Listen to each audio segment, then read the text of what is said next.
ರಾಜ್ಯ ಬಿಜೆಪಿ ಪಾಳೆಯದ ಒಳಗೆ ಬಣ ಬಡಿದಾಟ ಮುಂದುವರೆದಿದೆ. ಅದರಲ್ಲೂ ಲಿಂಗಾಯತ ನಾಯಕತ್ವ ಅಂದ ತಕ್ಷಣ ಬಿಜೆಪಿ ಪಾಳೆಯದ ಒಳಗೆ ಇನ್ಫ್ಯಾಕ್ಟ್ ಇಡೀ ರಾಜ್ಯ ರಾಜಕೀಯದಲ್ಲಿ ಯಡಿಯೂರಪ್ಪನವರ ಹೆಸರು ಮುಂಚೂಣಿಗೆ ಬರುತ್ತೆ. ತಂದೆಯಿಂದ ಬಳುವಳಿಯಾಗಿ ಸಿಕ್ಕಿದ್ದ ಈ ಲಿಂಗಾಯತ ನಾಯಕತ್ವವನ್ನ ಉಳಿಸಿಕೊಳ್ಳುವ ಪ್ರಯತ್ನವನ್ನ ವಿಜಯೇಂದ್ರ ಅವರು ಮುಂದುವರೆಸಿದ್ದಾರೆ.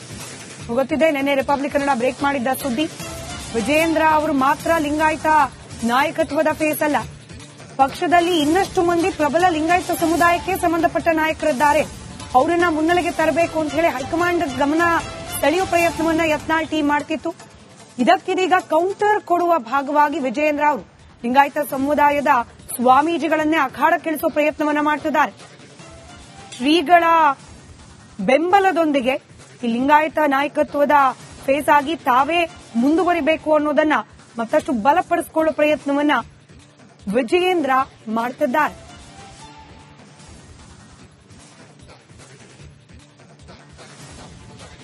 ಮತ್ತಷ್ಟು ಡೀಟೇಲ್ಸ್ ನನ್ನ ಕಲೀಗ್ ಚಂದ್ರಶೇಖರ್ ನೀಡ್ತಾ ಹೋಗ್ತಾರೆ, ನೇರ ಸಂಪರ್ಕದಲ್ಲಿದ್ದಾರೆ. ಚಂದ್ರಶೇಖರ್, ಲಿಂಗಾಯತ ನಾಯಕತ್ವಕ್ಕೂ ಕೂಡ ಅಧ್ಯಕ್ಷ ಕಿರಿಯದ್ ಮಾತ್ರ ಅಲ್ಲ, ನೋಡಿ ಎಷ್ಟು ಚಿಕ್ಕ ಚಿಕ್ಕ ವಿಚಾರಗಳು ಕೂಡ ಬಿಜೆಪಿಯಲ್ಲಿ ಬಣಬಡಿದಾಟಕ್ಕೆ ಕಾರಣವಾಗ್ತಾ ಇದೆ. ಅದರಲ್ಲೂ ಸಮುದಾಯಗಳ ವಿಚಾರದಲ್ಲಿ, ನಾಯಕತ್ವದ ವಿಚಾರದಲ್ಲಿ.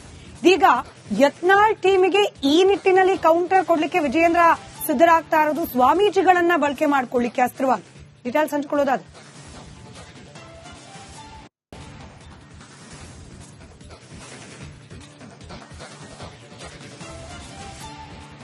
ಸ್ಮಿತಾ, ಖಂಡಿತವಾಗ್ಲು ಈಗಾಗಲೇ ಯಡಿಯೂರಪ್ಪನವರ ಜನ್ಮದಿನ. ಜನ್ಮದಿನಕ್ಕೂ ಮೊದಲೇ ಯತ್ನಾಳ್ ಬಣ ಒಂದಷ್ಟು ಸಭೆಯನ್ನ ಮಾಡಿತ್ತು. ಸಭೆಯಲ್ಲಿ ಪ್ರಮುಖವಾಗಿ ಲಿಂಗಾಯತ ನಾಯಕ ಕೇವಲ ಯಡಿಯೂರಪ್ಪ ಮಾತ್ರ ಅಲ್ಲ, ಬೇರೆ ನಾಯಕರು ಕೂಡ ಇದ್ದಾರೆ, ಅವರನ್ನು ಕೂಡ ಗಮನ ಹರಿಸಿ ಅನ್ನುವಂತ ನಿಟ್ಟಿನಲ್ಲಿ ಒಂದಷ್ಟು ಚರ್ಚೆಗಳನ್ನ ಮಾಡುವಂತ ಕೆಲಸವನ್ನ ಇತ್ತೀಚೆಗೆ ಯತ್ನಾಳ್ ಅವರ ಟೀಮ್ ಕೂಡ ಮಾಡ್ತು. ಲಿಂಗಾಯತ ಸಮುದಾಯದ ನಾಯಕರೇ ಸಭೆಯನ್ನ ಮಾಡೋ ಮೂಲಕ ಟಾಂಗ್ ಕೊಡ್ಲಿಕ್ಕೆ ಮುಂದಾದ್ರು. ಆದ್ರೆ ಇದು ಎಲ್ಲ ಒಂದು ಕಡೆ ಬಹಳಷ್ಟು ಚರ್ಚೆಗೂ ಕೂಡ ಕಾರಣವಾಯಿತು. ಪ್ರಮುಖವಾಗಿ ನೋಡೋದಾದ್ರೆ ಇಲ್ಲಿ ಯಡಿಯೂರಪ್ಪನವ್ರನ್ನ ಬಳಸಿಕೊಂಡು ಅಥವಾ ಯಡಿಯೂರಪ್ಪನವರು ಲಿಂಗಾಯತ ಸ್ವಾಮೀಜಿಗಳನ್ನ ಮೂಲಕ ತಮ್ಮ ಮತ್ತೊಂದು ಅಸ್ತ್ರವನ್ನ ಪ್ರಯೋಗಿಸಕ್ಕೆ ಮುಂದಾಗ್ತಾ ಇರತಕ್ಕಂಥದ್ದು. ಅದರಲ್ಲೂ ಜನ್ಮದಿನವನ್ನ ಬಹಳ ದೊಡ್ಡ ಮಟ್ಟದಲ್ಲಿ ಆಚರಿಸಬೇಕು ಅನ್ನೋ ನಿಟ್ಟಿನಲ್ಲಿ ಯಡಿಯೂರಪ್ಪ ಬಣ ಅಥವಾ ಏನು ಮಾಜಿ ಸಚಿವ ರೇಣುಕಾಚಾರ್ಯ ಅವರು ಒಂದಷ್ಟು ಪ್ರಯತ್ನವನ್ನ ಮಾಡಿದ್ರು. ಆದ್ರೆ ಅದಕ್ಕೆ ಹೈಕಮಾಂಡ್ ಬ್ರೇಕ್ ಅನ್ನ ಹಾಕಿತ್ತು.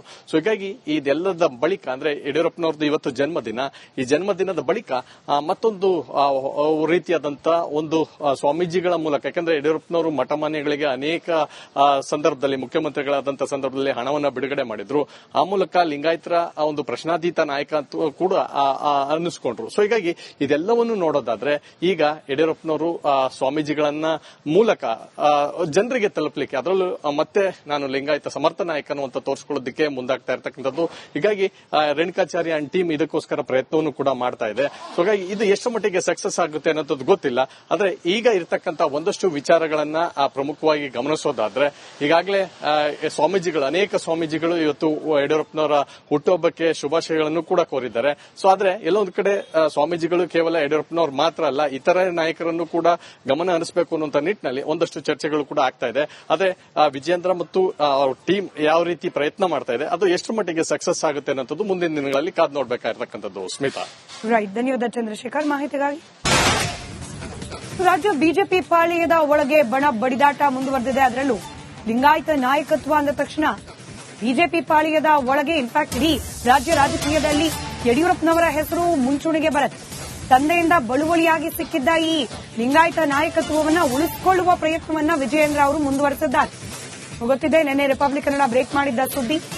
ವಿಜಯೇಂದ್ರ ಅವರು ಮಾತ್ರ ಲಿಂಗಾಯತ ನಾಯಕತ್ವದ ಫೇಸ್ ಅಲ್ಲ, ಪಕ್ಷದಲ್ಲಿ ಇನ್ನಷ್ಟು ಮಂದಿ ಪ್ರಬಲ ಲಿಂಗಾಯತ ಸಮುದಾಯಕ್ಕೆ ಸಂಬಂಧಪಟ್ಟ ನಾಯಕರಿದ್ದಾರೆ. ಅವರನ್ನ ಮುನ್ನೆಲೆಗೆ ತರಬೇಕು ಅಂತ ಹೇಳಿ ಹೈಕಮಾಂಡ್ ಗಮನ ಸೆಳೆಯುವ ಪ್ರಯತ್ನವನ್ನ ಯತ್ನಾಳ್ ಟೀಮ್ ಮಾಡ್ತಿತ್ತು. ಇದಕ್ಕಿದೀಗ ಕೌಂಟರ್ ಕೊಡುವ ಭಾಗವಾಗಿ ವಿಜಯೇಂದ್ರ ಅವರು ಲಿಂಗಾಯತ ಸಮುದಾಯದ ಸ್ವಾಮೀಜಿಗಳನ್ನೇ ಅಖಾಡಕ್ಕಿಳಿಸುವ ಪ್ರಯತ್ನವನ್ನ ಮಾಡ್ತಿದ್ದಾರೆ.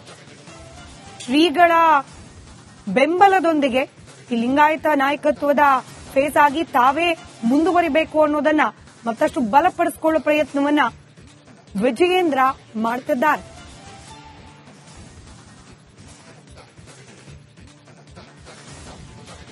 ಮತ್ತಷ್ಟು ಡೀಟೇಲ್ಸ್ ನನ್ನ ಕಲೀಗ್ ಚಂದ್ರಶೇಖರ್ ನೀಡ್ತಾ ಹೋಗ್ತಾರೆ, ನೇರ ಸಂಪರ್ಕದಲ್ಲಿದ್ದಾರೆ. ಚಂದ್ರಶೇಖರ್, ಲಿಂಗಾಯತ ನಾಯಕತ್ವಕ್ಕೂ ಕೂಡ ಅಧ್ಯಕ್ಷ ಕಿರಿಯದ್ ಮಾತ್ರ ಅಲ್ಲ, ನೋಡಿ ಎಷ್ಟು ಚಿಕ್ಕ ಚಿಕ್ಕ ವಿಚಾರಗಳು ಕೂಡ ಬಿಜೆಪಿಯಲ್ಲಿ ಬಣಬಡಿದಾಟಕ್ಕೆ ಕಾರಣವಾಗ್ತಾ ಇದೆ. ಅದರಲ್ಲೂ ಸಮುದಾಯಗಳ ವಿಚಾರದಲ್ಲಿ, ನಾಯಕತ್ವದ ವಿಚಾರದಲ್ಲಿ. ಇದೀಗ ಯತ್ನಾಳ್ ಟೀಮಿಗೆ ಈ ನಿಟ್ಟಿನಲ್ಲಿ ಕೌಂಟರ್ ಕೊಡ್ಲಿಕ್ಕೆ ವಿಜಯೇಂದ್ರ ಸಿದ್ಧರಾಗ್ತಾ ಇರೋದು ಸ್ವಾಮೀಜಿಗಳನ್ನ ಬಳಕೆ ಮಾಡ್ಕೊಳ್ಳಿಕ್ಕೆ ಅಸ್ತ್ರವಾಗಿ. ಡೀಟೇಲ್ಸ್ ಹಂಚ್ಕೊಳ್ಳೋದಾದ್ರೆ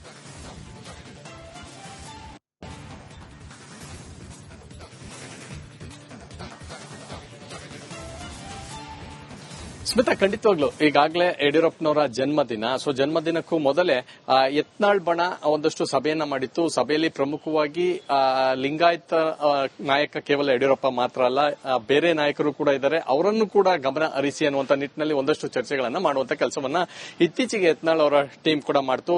ಲಿಂಗಾಯತ ಸಮುದಾಯದ ನಾಯಕರೇ ಸಭೆಯನ್ನ ಮಾಡೋ ಮೂಲಕ ಟಾಂಗ್ ಕೊಡ್ಲಿಕ್ಕೆ ಮುಂದಾದ್ರು. ಆದ್ರೆ ಇದು ಎಲ್ಲ ಒಂದು ಕಡೆ ಬಹಳಷ್ಟು ಚರ್ಚೆಗೂ ಕೂಡ ಕಾರಣವಾಯಿತು.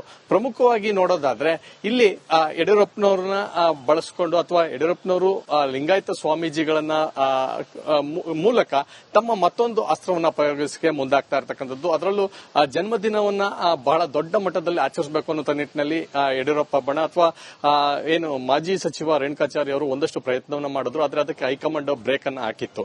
ಸೊ ಹೀಗಾಗಿ ಇದೆಲ್ಲದ ಬಳಿಕ ಅಂದ್ರೆ ಯಡಿಯೂರಪ್ಪನವ್ರದ್ದು ಇವತ್ತು ಜನ್ಮದಿನ, ಈ ಜನ್ಮದಿನದ ಬಳಿಕ ಮತ್ತೊಂದು ರೀತಿಯಾದಂತ ಒಂದು ಸ್ವಾಮೀಜಿಗಳ ಮೂಲಕ, ಯಾಕಂದ್ರೆ ಯಡಿಯೂರಪ್ಪನವರು ಮಠಮಾನ್ಯಗಳಿಗೆ ಅನೇಕ ಸಂದರ್ಭದಲ್ಲಿ ಮುಖ್ಯಮಂತ್ರಿಗಳಾದಂತ ಸಂದರ್ಭದಲ್ಲಿ ಹಣವನ್ನ ಬಿಡುಗಡೆ ಮಾಡಿದ್ರು. ಆ ಮೂಲಕ ಲಿಂಗಾಯತರ ಒಂದು ಪ್ರಶ್ನಾತೀತ ನಾಯಕ ಅಂತ ಕೂಡ ಅನ್ನಿಸ್ಕೊಂಡ್ರು. ಸೊ ಹೀಗಾಗಿ ಇದೆಲ್ಲವನ್ನು ನೋಡೋದಾದ್ರೆ ಈಗ ಯಡಿಯೂರಪ್ಪನವರು ಸ್ವಾಮೀಜಿಗಳನ್ನ ಮೂಲಕ ಜನರಿಗೆ ತಲುಪಲಿಕ್ಕೆ, ಅದರಲ್ಲೂ ಮತ್ತೆ ನಾನು ಲಿಂಗಾಯತ ಸಮರ್ಥ ನಾಯಕ ಅಂತ ತೋರಿಸ್ಕೊಳ್ಳೋದಕ್ಕೆ ಮುಂದಾಗ್ತಾ ಇರ್ತಕ್ಕಂಥದ್ದು. ಹೀಗಾಗಿ ರೇಣುಕಾಚಾರ್ಯ ಅಂಡ್ ಟೀಮ್ ಇದಕ್ಕೋಸ್ಕರ ಪ್ರಯತ್ನವನ್ನು ಕೂಡ ಮಾಡ್ತಾ ಇದೆ. ಸೊ ಹಾಗಾಗಿ ಇದು ಎಷ್ಟು ಮಟ್ಟಿಗೆ ಸಕ್ಸಸ್ ಆಗುತ್ತೆ ಅನ್ನೋದು ಗೊತ್ತಿಲ್ಲ.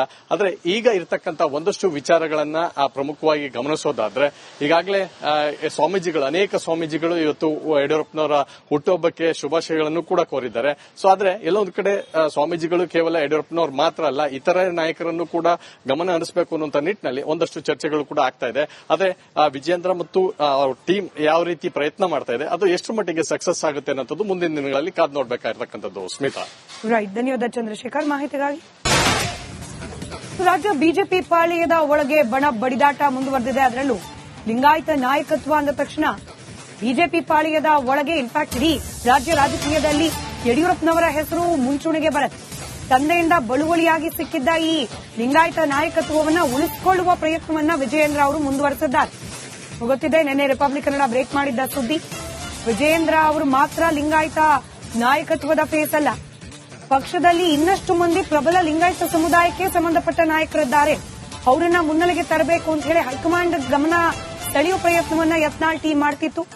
ಇದಕ್ಕಿದೀಗ ಕೌಂಟರ್ ಕೊಡುವ ಭಾಗವಾಗಿ ವಿಜಯೇಂದ್ರ ಅವರು ಲಿಂಗಾಯತ ಸಮುದಾಯದ ಸ್ವಾಮೀಜಿಗಳನ್ನೇ ಅಖಾಡಕ್ಕಿಳಿಸುವ ಪ್ರಯತ್ನವನ್ನ ಮಾಡ್ತಿದ್ದಾರೆ. ಶ್ರೀಗಳ ಬೆಂಬಲದೊಂದಿಗೆ ಈ ಲಿಂಗಾಯತ ನಾಯಕತ್ವದ ಫೇಸ್ ಆಗಿ ತಾವೇ ಮುಂದುವರಿಬೇಕು ಅನ್ನೋದನ್ನ ಮತ್ತಷ್ಟು ಬಲಪಡಿಸಿಕೊಳ್ಳುವ ಪ್ರಯತ್ನವನ್ನ ವಿಜಯೇಂದ್ರ ಮಾಡ್ತಿದ್ದಾರೆ.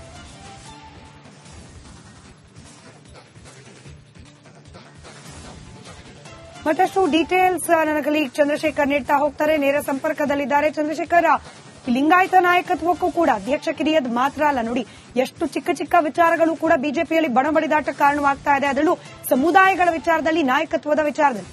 ಈಗ ಯತ್ನಾಳ್ ಟೀಮಿಗೆ ಈ ನಿಟ್ಟಿನಲ್ಲಿ ಕೌಂಟರ್ ಕೊಡ್ಲಿಕ್ಕೆ ವಿಜಯೇಂದ್ರ ಸಿದ್ಧರಾಗ್ತಾ ಇರೋದು ಸ್ವಾಮೀಜಿಗಳನ್ನ ಬಳಕೆ ಮಾಡ್ಕೊಳ್ಳಿಕ್ಕೆ ಅಸ್ತ್ರವಾಗಿ. ಡೀಟೇಲ್ಸ್ ಹಂಚ್ಕೊಳ್ಳೋದಾದ್ರೆ